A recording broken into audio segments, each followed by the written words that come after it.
Olá, alunos da EJA! Chegou a nossa hora, chegou a nossa aula. Sejam muito bem-vindos, se acomodem e vem comigo para mais uma aula. Eu sou a professora Dayana, de Língua Portuguesa. E na aula de hoje nós vamos falar de ortografia. Vamos estudar um pouquinho de ortografia. Mas antes, vamos relembrar o que vimos nas aulas anteriores? Nós já falamos nas nossas aulas sobre a literatura de cordel. É a manifestação literária muito popular no Nordeste e muito lindo. Você lembra das aulas?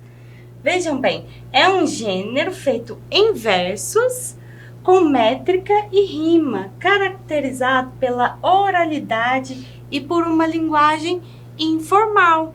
Então, marcando aí sobre os gêneros orais que nós falamos anteriormente, eu trouxe aí a representação do cordel. E nós falamos também, né, sobre de onde veio esse nome de cordel, né? Os livretos são confeccionados em papéis simples, pendurados em um cordão, que lá em Portugal é chamado de cordel. Por isso chamamos de literatura de cordel. Falamos também sobre as ilustrações do cordel, né? A xilogravura. Eram feitos esculturas em madeiras para carimbar nos papéis e assim ficar uma impressão bonita e também igual a outros, né? Para que os cordéis fossem vendidos. Nós falamos também sobre a pontuação. O que é a pontuação mesmo? Nós falamos sobre a importância da pontuação, né? Que são recursos da escrita utilizados com o objetivo de marcar unidades e sinalizar limites em frases. E a pontuação também vem para trazer ritmo, entoação, pausa. Por quê, professora? Porque enquanto estamos falando, lembrando que a oralidade, a fala, veio muito antes da escrita. E a escrita, ao tentar chegar bem próximo da fala, trouxe esses sinais para trazer aí pausas, entoação e chegar bem próximo aí ao ritmo da nossa fala na escrita. E agora eu trouxe aí uma leitura, eu trouxe uma fábula, lembrando que fábula é uma narrativa que utiliza animais como características humanas e traz o seu desfecho um ensinamento, uma lição de moral.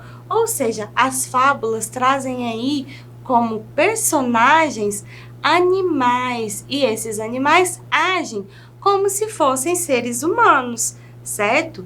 E daí eu trouxe um texto que é uma releitura da obra de Monteiro Lobato, né?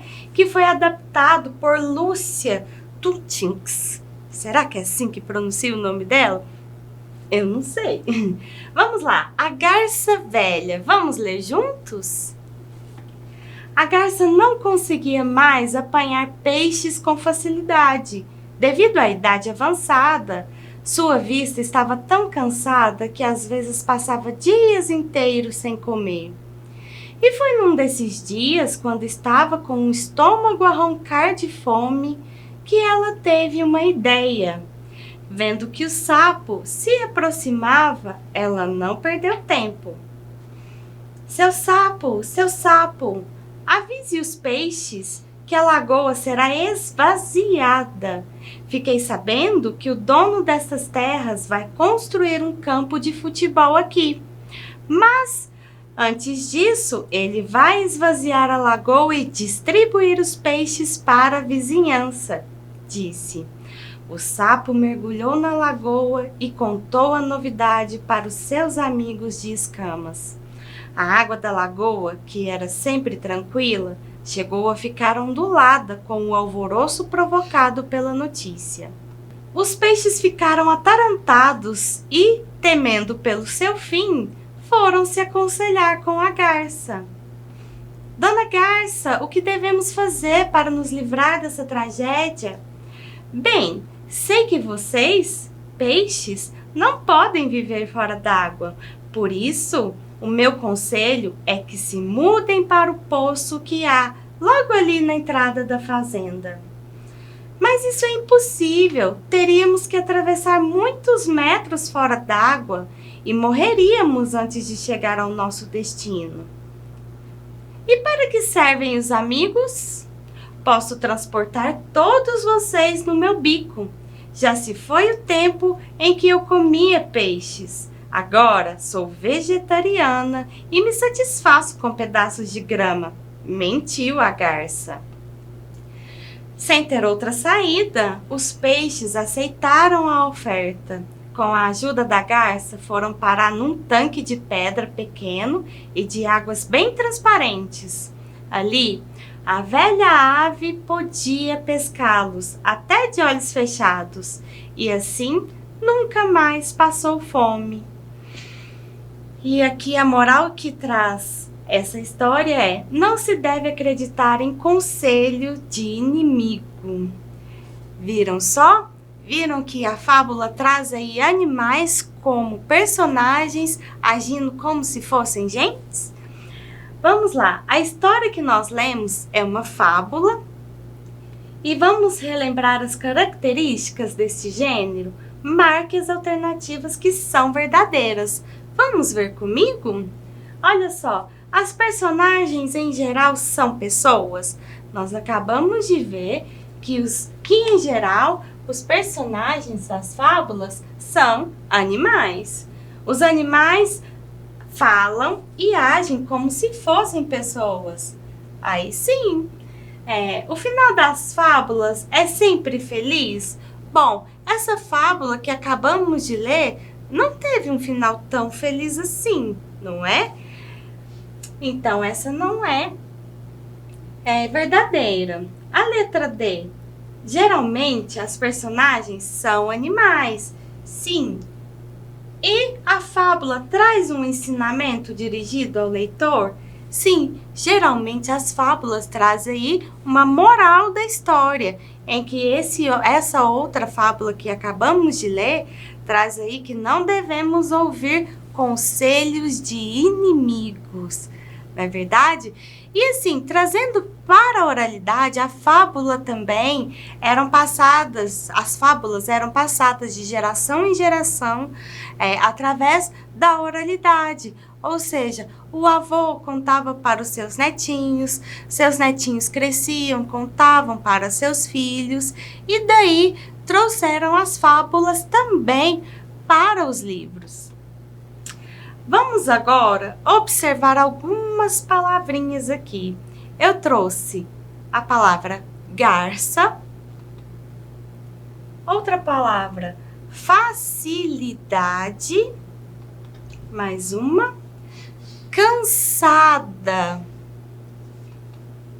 outra, aproximar, mais uma, sapo, e outra, vizinhança. O que vocês notaram nessas palavras? Perceberam o som delas? Algumas letras têm o mesmo som, mas são letras diferentes. Perceberam? Olha só, garça com C cedilha, facilidade com C, cansada com S, aproximar com X, sapo com S, vizinhança com C cedilha. Perceberam que é o mesmo som? E esse som é o fonema do S, mas podendo serem utilizadas outras letras para este som. E é sobre isso que nós vamos estudar agora. Vamos lá? Ortografia. O que trata a ortografia? Vejam bem, algumas palavras que não são grafadas com a letra S, porém possuem o som de S. Isso acontece só com a letra S? Nós veremos mais para frente. A mesma letra pode representar mais de um fonema, que é o caso das letras S, C, C cedilhas e dos dígrafos SS, SC, XC. Todas essas letras podem trazer o mesmo fonema, que é o fonema do S. Vamos lá. Quando eu vou empregar a letra C para ter aí o fonema do S? Ó, em vocábulos que possuem o som do S em consonância com as vogais E e I. Ou seja, eu poderei utilizar o C com as vogais E e I, formando C ou Si, trazendo aí o som do S. Olha alguns exemplos. Cidade, cedo, coice, meiguice, precioso, civilizado. Perceberam? Ó, mesmo sendo a letra C junto com as vogais E e I, trazendo aí o som do S. Outros exemplos. Alguns sufixos, né? Aí dentro da ortografia, alguns sufixos terminados em ânsia ou ência, que nós devemos grafar com a letra C. Por exemplo, infância, tolerância, ciência, carência. Viram só? Então, quando temos aí os sufixos terminados com ânsia ou ência, teremos que grafar, então, com o C. E o C cedilha? Vamos ver aí? O C cedilha, as palavras de origem árabe, tupi ou africanas. Essas palavras trazem aí o C cedilha, trazendo pra gente o som do S também. Vamos lá. Muçulmano, caçula, araçá, garça. Viram só? Em alguns sufixos representados por aça, aço e uça, ou seja, sufixos são as terminações de palavras, né, que devemos grafar aí com o C cedilha. Por exemplo, mulheraça, jogaço e dentuça. Perceberam? E agora, empregando os dois S's. Ó, o som de S entre vogais, nós precisamos duplicar, usar aí o dígrafo SS. Vamos ver alguns exemplos? Assinar, assistir, associar, perdão, bússola, classe, dissimulado, espesso, interesse, missão, necessário. Vocês vão perceber que algumas letras têm o C também com o som do S, como necessário, mas tem também aí os dois S's. Outra palavra, passar, pássaro, sucesso e vassoura.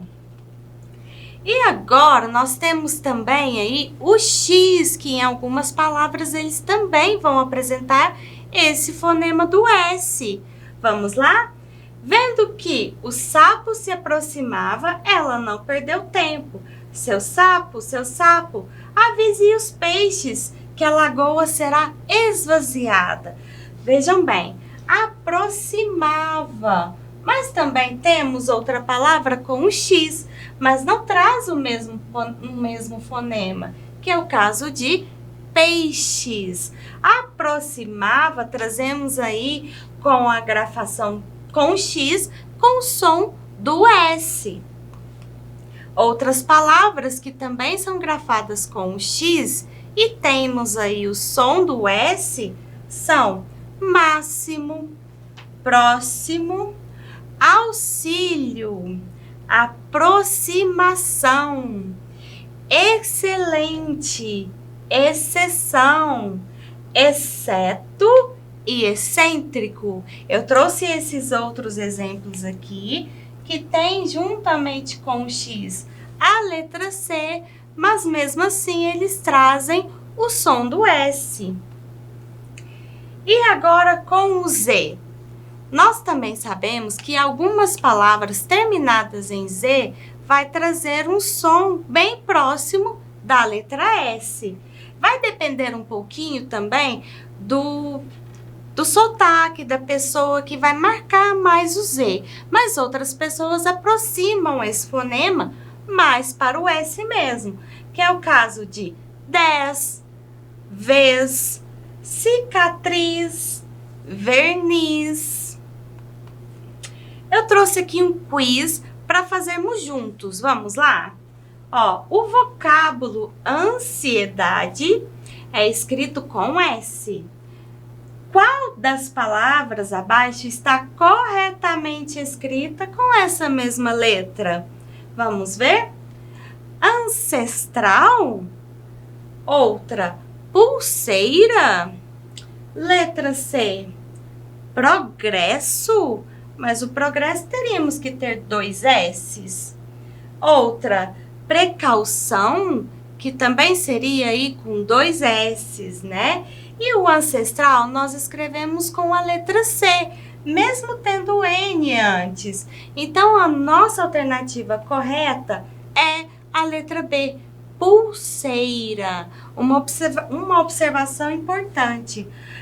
Logo depois de uma consoante, o S, um S só, vai ter o som do S mesmo. Aí não há necessidade de utilizarmos 2 S juntos. Então, bora para mais um quiz?